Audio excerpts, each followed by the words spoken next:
Nilikuwa naongea na tajiri mmoja, na tukienda kuongea tunaongea lugha sawa. Alikuwa ni tajiri. Wakati nimekutana naye nikamwambia, Mungu ameniambia unipe sehemu ya kuabudia. Akaniambia akainuka akaniambia, unaniona siwezi kutembea mpaka pale.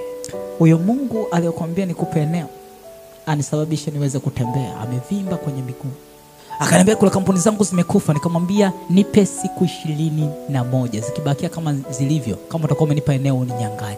Alianza kutembea, vidonda kwenye miguu vikaanza kupona. Wanasema ana sukari, vidonda vyezi vikapona, vikaanza kupona, kila kitu kikaanza kugeuzwa. Ni nini?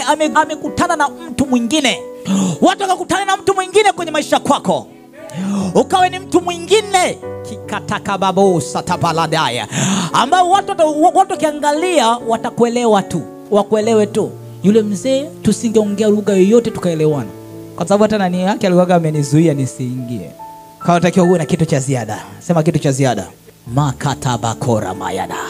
Kwa ukiwa ukigeuza ukawa mtu mwingine, na vitu vyote ambavyo vinakuzunguka vinageuzwa, watu waliokuwa na wewe watashangaa wewe.